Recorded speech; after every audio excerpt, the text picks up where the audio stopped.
মা বোনের প্রতি অতিশয় কর্তব্যপরায়ণ আমাদের বাবু দুলাভাই 2 দিন আগে অসুস্থ মাকে দেখতে ঢাকায় এসেছে। বাবু হলো ঢাকায় যাবে, কাকির শরীরটা ভালো না, দেখতে যাবে। তারপর ঢাকায় কিছু কাজ আছে, প্রায় 3-4 মাস ধরে হলো ভাবতেছে যাবে, কিন্তু ওরকম ভাবে সময় পাইতেছে না। সময় থাকলে টাকা থাকে না, টাকা থাকলে সময় থাকে না, দুটার কম্বিনেশনে হইতেছিল না। প্রায় 3-4 মাসের বেশি হবে সে যাওয়ার চেষ্টা করতেছে। আর এখন মানে আমার শাশুড়িরও শরীরটা খারাপ, তারও দেখতে যাবে। আপনার মতন ভালো মানুষ আমি আমার জীবনে কেন দেখলাম না, এই দুঃখে কাঁদতেছি। ধর আমি সেই যে নকিবের বাসা যাইতেছি, ওই যে ওর বোনের বিয়ে, এই জন্য তাইলাম আজকে। তোর মনে এই ছিল তোর শিক্ষা না দিয়ে আমি ফাঁস নিব না, এই পানি ছুঁয়া বলতেছি তোর খবর আছে। হ্যালো, আসসালামু আলাইকুম। প্রোটেস্ট উইথ লিব্রা চ্যানেল থেকে আমি লিব্রা বলছি। আবার আপনাদের সামনে হাজির হয়ে গেলাম একটি নতুন ধামাকা নিয়ে।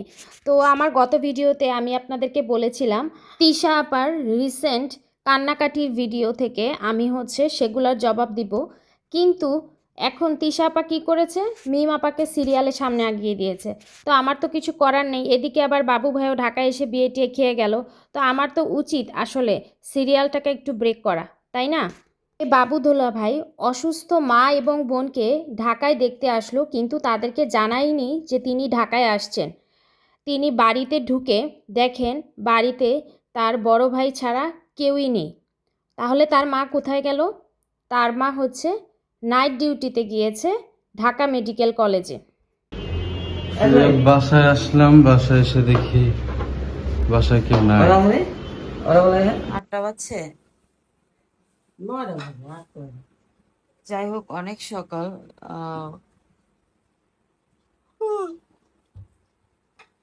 ঘুমের কথা বলতে পারতেছি না। মা হলো একদম কাজে গেছিল, কাজে থেকে ডিরেক্টলি আমার বাসায় চলে আসছে। তো অসহায় শারমিন আপা আর বাবু দুলাভাইয়ের মা খুবই অসুস্থ, তার জন্য বাবু ভাই ঢাকায় দেখতে এসে দেখে যে তার মা নাইট ডিউটিতে গিয়েছে এবং এই সুযোগে তিনি একটা বিয়ে খেয়ে সময়টার সদ্ব্যবহার করে ফেলল। বুঝতে পেরেছেন তো দর্শক? আর এই অসুস্থ শাশুড়ির জন্য ব্যাপারী বাড়ির ছোট বউ আমাদের মিম আপা কিছুদিন আগে অনেক চেষ্টা করেছেন কান্না করার জন্য, কিন্তু চোখ দিয়ে পানি বের হয় নাই। একটা মানুষ এটা বলে নাই যে দুই পক্ষ থেকেই জিনিসটা হয়েছে, দুই পক্ষের মানুষই ক্ষতিগ্রস্ত হয়েছে, কষ্ট পাইছে। একটা মানুষ কিন্তু বলে নাই। কেন সবাই সবার মতো করে ভিডিও করতেছিল, কেউ কিন্তু একটাবারও বলে না। একটাবার আমার শাশুড়ির নাম শুনছেন? যে আমার শাশুড়ি কিন্তু মুরব্বী মানুষ, তার হার্টের প্রবলেম, সে নিঃশ্বাস নিতে পারে না। যেদিনকে ইকরার জন্মদিন ছিল ওদিনকে তার মানে তার ছেলে মেয়ে আমরা সবাই কান্নাকাটি, মানে শাশুড়ি সবাই কান্নাকাটি করতেছে শাশুড়ির জন্য। তার নিঃশ্বাস বন্ধ হয়ে যাচ্ছিল, মানে থাকতে পারতেছিল না, অ্যাম্বুলেন্স ফোন করছিল। বেশি টাকার জন্য মানে 8,000 টাকা চাইতেছিল। সেটা নিয়ে ঘেঁষাঘেঁষি করতে করতে চাচার শরীরটা একটুখানি ভালো হয়েছে, মেডিসিন আনছে।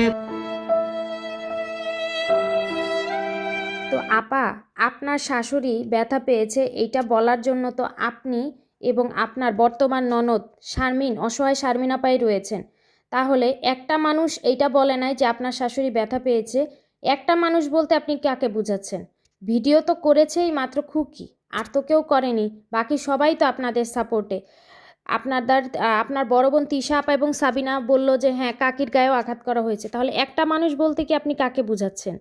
খুকিকেই বুঝাচ্ছেন? তাহলে খুকির বলা লাগবে যে আপনার শাশুড়ি ব্যথা পেয়েছে। তা আপনারা বাকি 3-4 জন যে আছেন তাহলে তারা তো বলতেছেনই, তাই না? আর উনি এত ব্যথাই পেয়েছেন যে উনি ব্যথার চোটে ঢাকায় যেয়েই কাজে জয়েন করে ফেলেছে। কার জন্য চুপ থাকবো? তারা তো কেউই আমার স্বামীরও ভালোবাসে না, না আমার শাশুড়িরও ভালোবাসে না, না আমার ননাসরে ভালোবাসে, কাউরই ভালোবাসে না। তারা শুধু তাদেরই ভালোবাসে, তাদের যারা প্রয়োজন তাদেরই ভালোবাসে। তা আমার শ্বশুর বাড়িতে কে আছে বলেন? আমি ছাড়া তো আমি দেখি না তাদের আসলে কেউ আছে, কেউই নেই তাদের। হ্যাঁ, আমি আছি আমার মনে হয়। যদি আমি এই জিনিসগুলো না করতাম আমার মনে হয় না ওদের সাহস হতো যে এই ফ্যামিলির বিরুদ্ধে কোনো কিছু করার। না শারমিন আপা কখনো করতে পারতো, না মনে করেন ওই সাহসটা পাইতো, না বাবু মনে করেন ফ্যামিলির বিরুদ্ধে যাইতো। তো আমি মনে করেন সবকিছু নিয়ে আমি খুবই বিরক্ত হয়ে গেছি। আমি আসলে দেখি না, আমি দুই চোখে কিছু দেখতেছি না। এদিক দিয়ে মনে করো হুমকি তো আসছে, আমি তো আর মিথ্যা বলি না। কে আমার মেয়ে, ছোট মেয়েকে নিয়ে স্কুলে যায়, ও স্কুল থেকে যদি যাওয়ার টাইমে আসার টাইমে যদি কিছু হয়, এটার দায়ভার কি নেবে বলেন?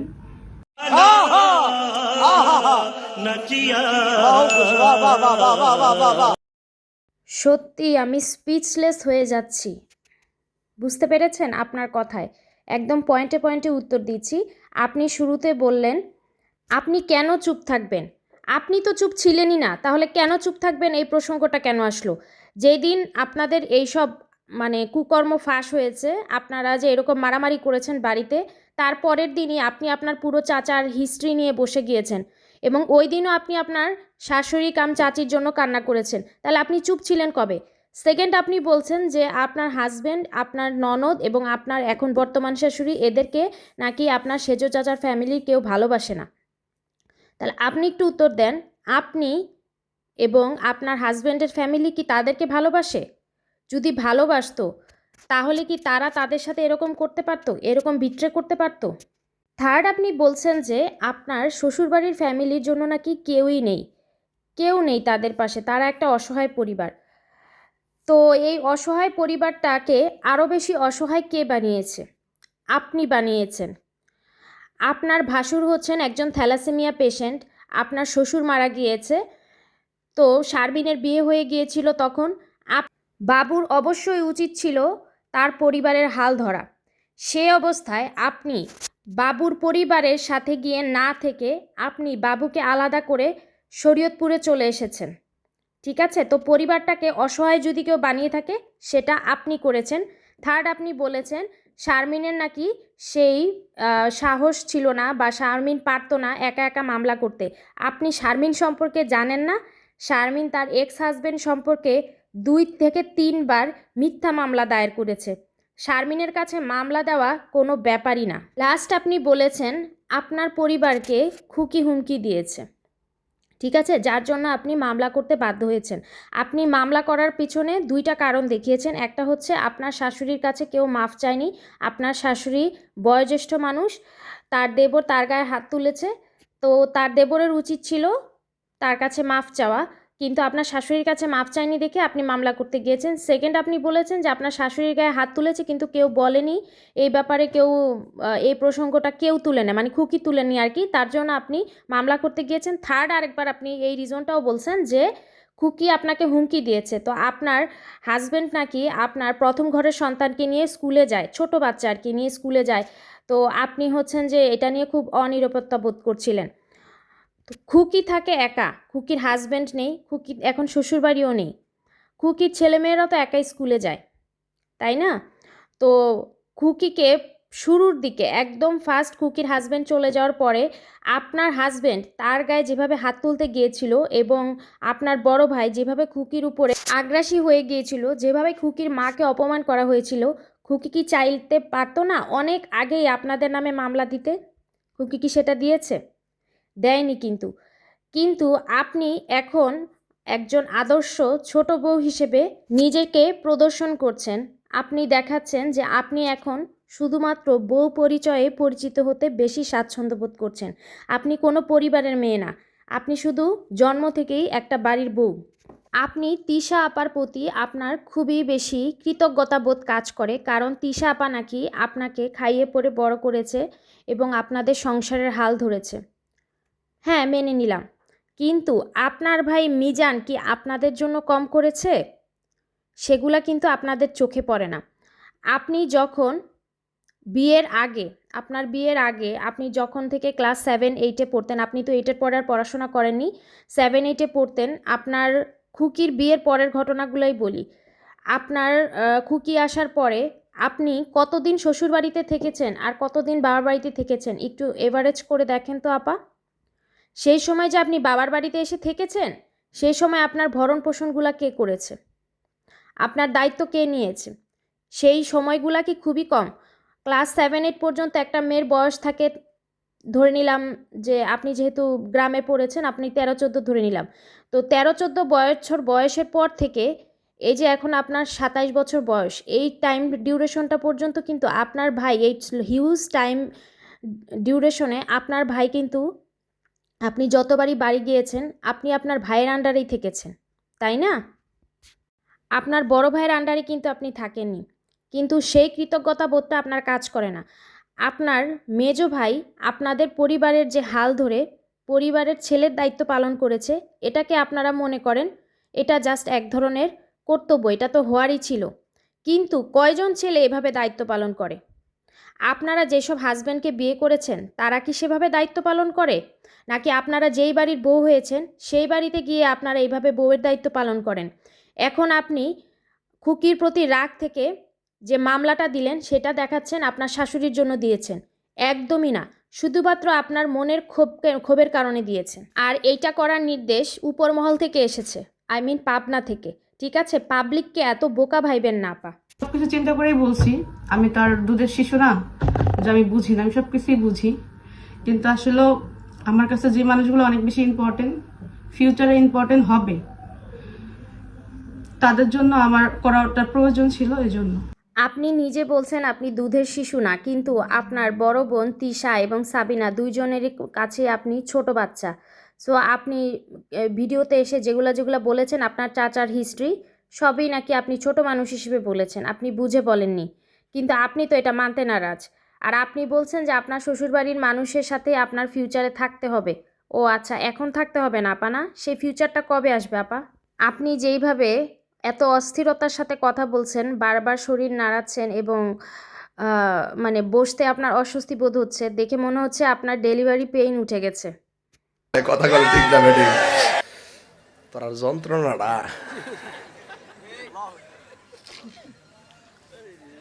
বাজান আসলে কি, বাবা সে যার গাই দেখলে তারে চেনা যায়, ক বাবা সে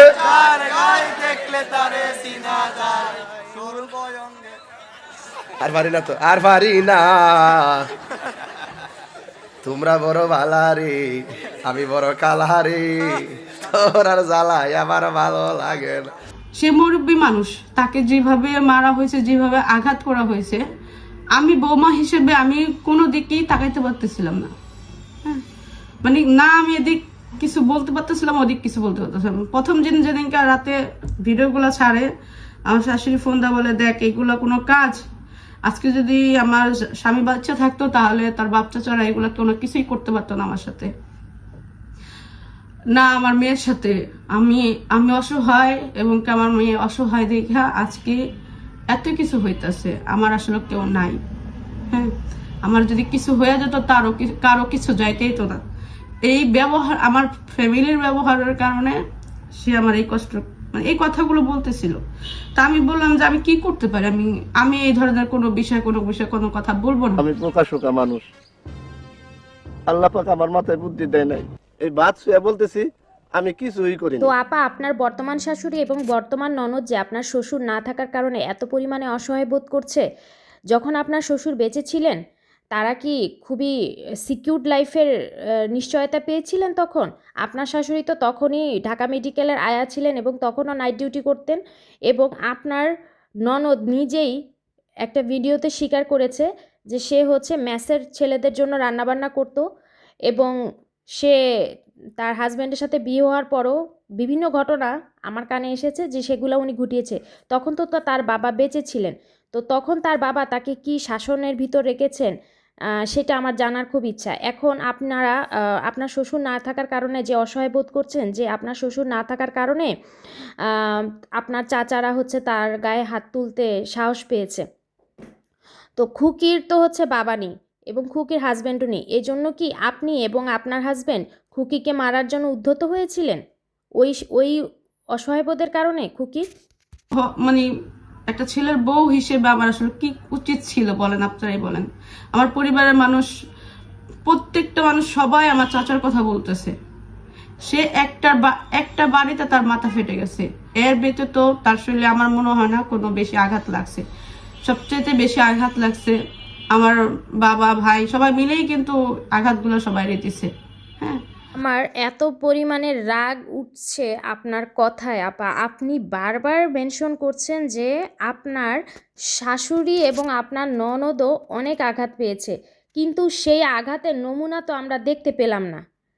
হ্যাঁ, উনি ওনার গোপন অনেক অঙ্গের ছবি তুলে আমাদেরকে পাঠিয়েছে এবং কয়েক জায়গায় আমরা লাল দাগ পেয়েছি, কিন্তু একটা মানুষের মাথা ফাটিয়ে তার মাথায় সেলাই দিতে হলো, সেটাকে আপনি বলছেন যে শুধুমাত্র একটা আঘাতই সে পেয়েছে, আর কোনো আঘাত পায় নাই। আপনারাদেরকে দর্শক আমি যে লাস্ট আমার ভিডিওতে যে শেয়ার করলাম, খুকির বাসায় যে তার সেজো চাচা বসেছিল, সেখানে কিন্তু দেখবেন তার থুতনির এখানে অনেক বড় একটা ক্ষত। সেটা তাহলে কিসের ক্ষত? ঠিক আছে, এবং মাথায় কিন্তু শুধু এক জায়গায় আঘাত পায়নি, ডান দিক দিয়ে এবং বাম দিক দিয়ে দুই জায়গাতেই কিন্তু আঘাত পেয়েছে। এত প্রমাণ থাকার পরেও কিভাবে মানুষ এত মিথ্যা কথা বলতে পারে? আর একটা মানুষের হচ্ছে কিল ঘুষি মারহার, একটা মানুষের মাথা ফাটিয়ে ফেলা, কিভাবে দুইটা সমান হয়? আপনার ননদ এত পরিমাণে আঘাত পেল, সে ঘটনা ঘটার পরের দিনই খুকির নামে মামলা করতে চলে আসলো, তাও রাতের বেলা, এবং সেই রাতেই সে আবার ব্যাক করলো। এত অসহায় নারী সে। এবং আপনার শাশুড়ি ডিউটি করতে চলে গেল, আর সেইখানে আপনার চাচার কি অবস্থা আপনি একটু চিন্তা করে দেখেন। ঠিক আছে, সেই সাথে আপনার অসহায় চাচাতো বোনটার কি অবস্থা, যার সংসার পুরো জীবন এবং তার ছোট দুইটা মেয়ের জীবন পুরোটাই অনিশ্চয়তার মধ্যে ফেলে দিয়েছে আপনার আমার ননদ। চাচির নাম শারমিনের নাম কিন্তু একবারও শুনবেন না, সবাই ভিডিওতে এসে আফসোস করতেছে আমার চাচার জন্য।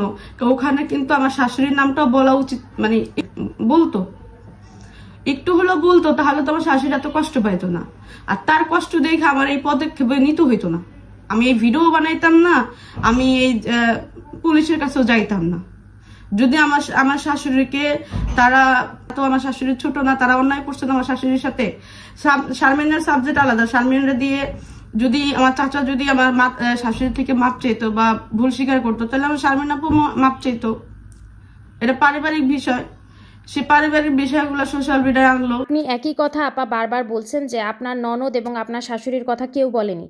তাদের কথা বলার জন্য তো আপনি আছেনই, তাই না? আপনি আছেন, আপনার বড় বোন আছে এবং আপনার ছোট বোন মানে আপনার মেজো বোন সাবিনা আছে। আর তো কাউরে দরকার নাই। আর শারমিন আপা তো ছিল। শারমিন আর আপনি গিয়ে যখন মামলা করলেন, তখন আপনার সেজো চাচা এবং ছোট চাচা কিন্তু না পেরে আপনার শাশুড়ির কাছে মাপ চেয়েছে।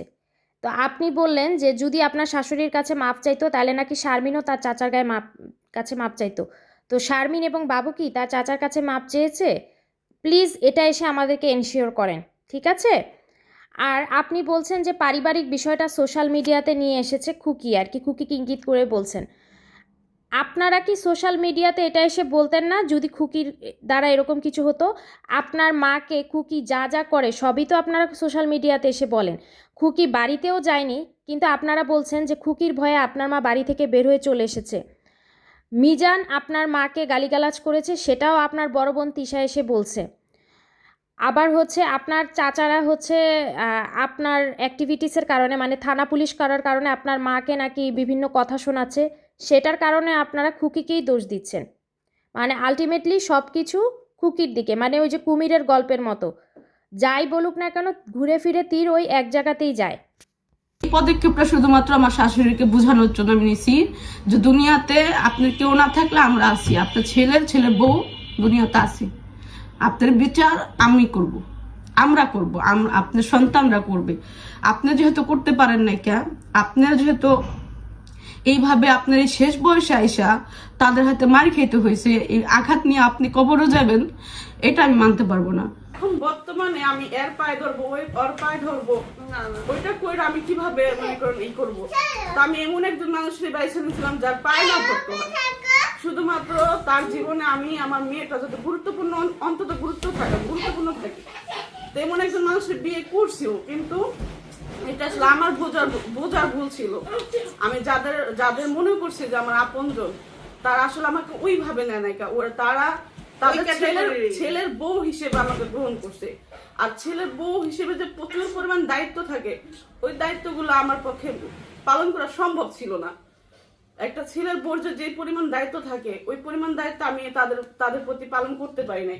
কারণ আমি একটা বাচ্চার মা, আমার দিন শেষে শুনতে হয় আমি আরেক বাচ্চার বাপ, মানে বাচ্চা নিয়ে আসি আর তার কাছে বিয়ে বসছি। যাও, মায়ের পা ধরে ক্ষমা চাও। আমি কোনো অন্যায় করিনি, ক্ষমা আমি চাইতে পারবো না। কি পারবে না? কি বললে ঠাকুরপো?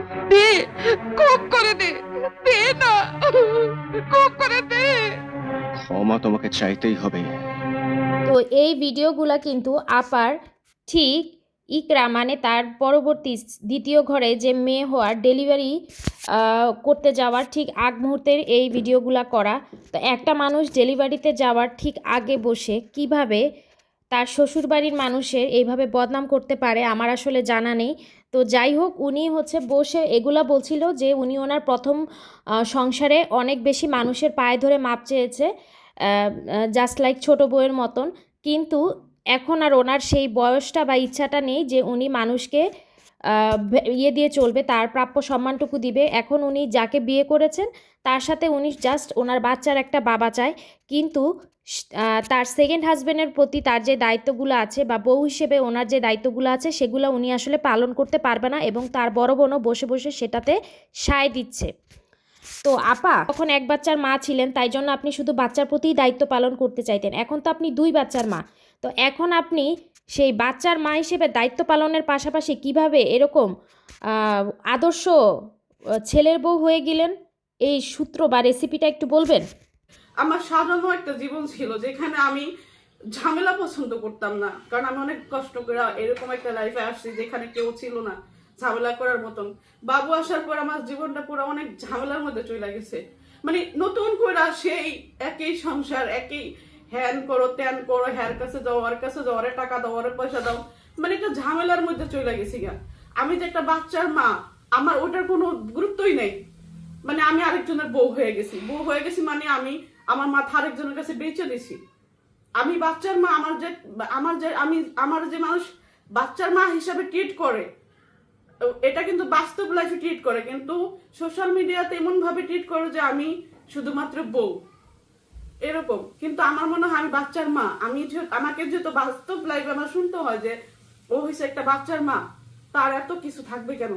তাহলে আমি বাচ্চার মা, এটা কেন আমি মানবো না যে আমার এত কিছু থাকতে হবে না? আমি বাচ্চার মার মধ্যে থাকবো। আমি যদি আবিয়াতে একটা মেয়ে থাকতাম তাহলে সবকিছু মাইনে নিতাম।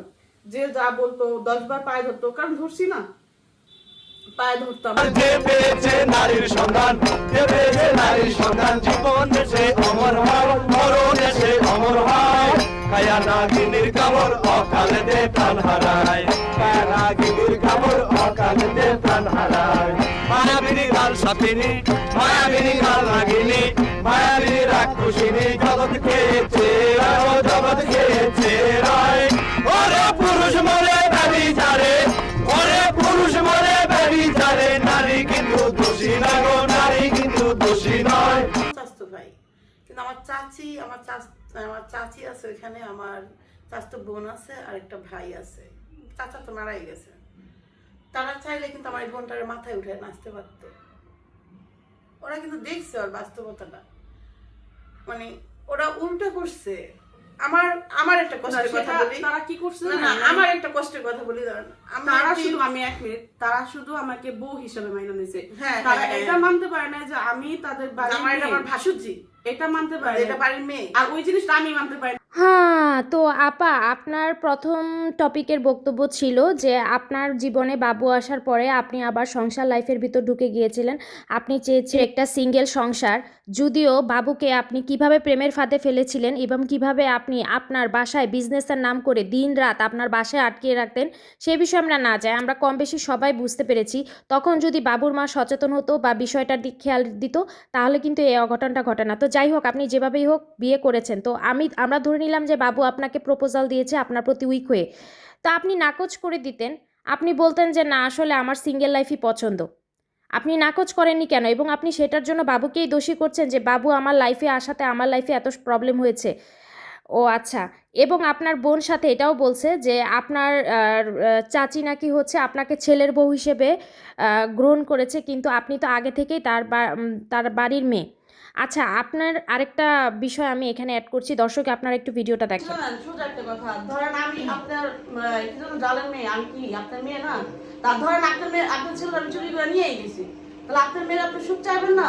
ধরেন আপনার ছেলের আমি নিয়ে গেছি, এবার আপনি মেয়ের সুখ চান, তাহলে আপনি তো আমার সুখ চাইতেছেন না, যেভাবে মানে জিনিসগুলো হইতেছে। তাহলে আপনি কি না আমি খুশি, আপনি তাহলে কিসের খুশি?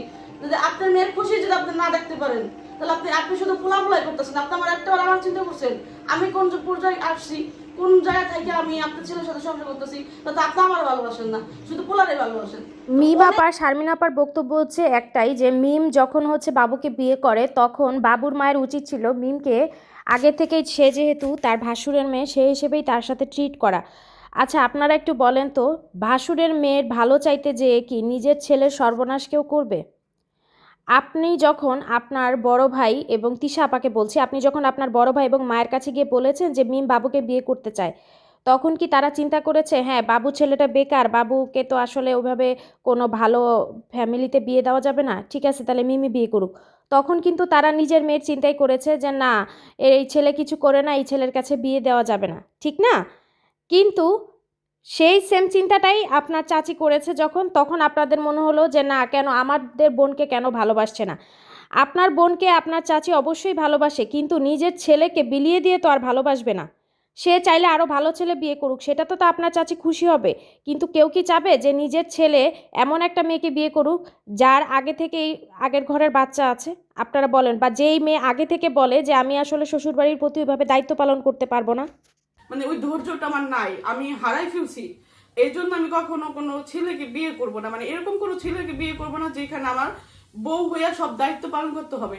কারণ আমি যদি বউ হইয়া দায়িত্ব পালন করতে যাই, আমার আবদিয়ার প্রতি আমার ব্যাখ্যালি চলে আসবে, মানে আমার আবদিয়ার হয়তো আমি ওই রকম ভাবে দেখতে পাবো না, বা ওই যে মায়া মমতাটা দেওয়ার দরকার আমার আবদিয়ার মা হয়ে বাঁচতে চায়, সোজাসুজি কথা। তো আমি এই জিনিসটা বলছি, কিন্তু সে তার ভিডিওতে আমাকে এটা বলছে যে যেই মেয়ে বলে যে যে কে বউ হইয়া পায় মানে সংসার করতে পারবে না, তাকে আমার মা কিভাবেই করে, মানে অনেক অন্যভাবে বলছে বিষয়টা। তার সাথে বন্ধুত্ব রিলেশন ছিল বিধায় আমি তার সাথে শেয়ার করতাম যে আসলে আমার ওই যোগ্যতাটা নাই, আমি একটা বাড়ির বউ হয়ে সবকিছু সামলাবো ওইটা নাই। কারণ আমি ওটা যদি করতে যাই তাহলে আমার মেয়ের প্রতি আমার আসলে খেয়ালটা থাকবে না, তা আমি এরকম ছেলের বিয়ে করতে চাই না। ওই পয়েন্টটাই সে ওই ভিডিওতে নিয়েছে। আমি আজ পর্যন্ত পুরো ভিডিও দেখি নাই, আমি একটু ক্লিপ দেখছিলাম। ওটা দেখার প্রতি আমার এত পরিমাণ ঘৃণা লাগছে যে আমি জীবনে কারো যদি দুনিয়াতে যদি কোনো ব্যক্তির ঘৃণা করি শুধুমাত্র আমার শারমিনাপুরে। তো এখানে কিন্তু শারমিন কথাটা অন্যভাবে বলেনি, তুমি যেটা মিন করেছো সেটাই শারমিন বলেছে, যে যেই মেয়ে আগে বিয়ে হওয়ার আগেই বলে যে আমার শ্বশুরবাড়ির প্রতি কোনো দায়িত্ব পালন করতে পারবো না, সেই মেয়েকে তার মা কিভাবে মেনে নিবে? কারণ সে তার বাড়ির মেয়ে, ঠিক আছে, কিন্তু বাড়ির মেয়ে হলে তো তুমি বাড়ির মেয়েও যদি হইতা, মানে ভাসুরের মেয়েও যদি হইতা, তাহলে তো তোমার আরও ডাবল দায়িত্ব পালন করার কথা ছিল, তাই না? কারণ তুমি বলছো যে তোমার শ্বশুরবাড়ির মানুষ নাকি অনেক অসহায়, সেই জায়গায় তুমি তার বাবা মারা যাওয়ার 6 মাসের মাথায় বাবুকে আলাদা করে গ্রামে, মানে তাকে টোটালি তার ফ্যামিলি থেকে ডিটাচড করে গ্রামে নিয়ে চলে এলে। আচ্ছা আমি এগুলা বলে তোমাদের মধ্যে এখন যেহেতু সুসম্পর্ক আছে আমি সেটা নষ্ট করতে চাচ্ছি না, কিন্তু আমি এগুলা শেয়ার করার একমাত্র উদ্দেশ্য কি জানো? তুমি এখন তোমার শ্বশুরবাড়ির সাথে সম্পর্ক ভালো হয়েছে, সেটা খুবই ভালো কথা, কিন্তু তুমি দেখাচ্ছ যে তোমার শাশুড়ি এবং তোমার ননদের প্রতি তোমার এত পরিমাণে এখন ভালোবাসা, যেই ভালোবাসার জোরে তুমি তোমার নিজের ভাবির নামেই মামলা করে দিলে, ঠিক আছে? তো এটা আসলে তোমার শাশুড়ি বা ননদের প্রতি তোমার ভালোবাসা ছিল না, যার কারণে তুমি মামলা করেছো। তুমি মামলাটা করেছো একমাত্র খুকির প্রতি তোমার ক্ষোভের কারণে। তো আমি যতটুকু বুঝেছি যে তোমার আসলে তোমার ওই শ্বশুরবাড়ির ফ্যামিলির প্রতি ওই রকম কোনো আকর্ষণ বা তাদের প্রতি সেরকম সিম্প্যাথি তোমার আসলে কাজ করে না, তুমি খুকির প্রতি রাগ ঝাড়ার কারণেই মামলাটা করেছো। তুমি তোমার শ্বশুরবাড়ির সাথে সম্পর্ক কখনোই নিজ থেকে ঠিক করতে যাওনি, যতটুকু সম্পর্ক ঠিক হয়েছে বিল্লাল এবং শারমিনের কারণেই হয়েছে, এটা বলতেই হয়। কারণ বিল্লালই শারমিনী জমি দলিল করার সময় তোমার বাসায় এসেছিল, তুমি তাদের সাথে একদমই ভালো করে কথা বলোনি, এবং দর্শক যখন তোমাকে বলেছে যে আপনি আপনার শ্বশুরবাড়ির মানুষের সাথে এরকম করেছেন কেন, তখন তুমি তার রিপিট ভিডিওতে কান্নাকাটি করে তোমার কষ্টের কাহিনী বলেছো যে তুমি কেন এরকম করেছো, কম দুঃখে তুমি শরীয়তপুর আসনি। দর্শক আমি ভিডিওতে বিল্লালের আপলোড করা ভিডিওটা দিচ্ছি, কিন্তু ওর যে কান্নাকাটি করে ভিডিও দিয়েছিল সেটা অলরেডি মিম ডিলিট করে দিয়েছে। অথচ খুকিকে ইঙ্গিত করে তিশা বলেছে তার বোনরা নাকি কখনোই শ্বশুরবাড়ির বদনাম নিয়ে বসেনি। এই বাবু এতই দায়িত্বপরায়ণ ব্যক্তি, তার বাবা মুমূর্ষু অবস্থায় হাসপাতালে অ্যাডমিট ছিল, তারপরেও সে তার বাবাকে সেই টাইমে তার বাবার পাশে না থেকে মিমের প্ররোচনায় তানজিলার বিয়ে খেতে চলে গিয়েছিল এবং তার বাবার মৃত্যু অবস্থায়ও শেষ অবস্থায়ও সে তার বাবার পাশে থাকেনি। এই বয়সেও তার মাকে হাসপাতালে নাইট ডিউটি করতে হয়, কিন্তু সে ছেলে হিসেবে তার মাকে ন্যূনতম হাত খরচটুকু দেয় না। কিন্তু তার বিবেকবোধ জেগে উঠেছে যখন তার চাচা তার বোনের গায়ে হাত তুলেছে। বুঝতে পেরেছেন তো দর্শক? তো আজকের মতো আমি এখানেই বিদায় নিচ্ছি। নেক্সট ভিডিওতে আপনারা সবাই দোয়া করেন যাতে আমি অ্যাটলিস্ট তিশা আপাকে টার্গেট ধরতে পারি, কারণ তিশা আপাকে আমি একদমই টার্গেট ধরতে পারছি না বিভিন্ন মানুষের এই ধরনের অ্যাক্টিভিটিসের কারণে। তো সবাই ভালো থাকেন, সুস্থ থাকেন। টিল দেন, আল্লাহ হাফেজ।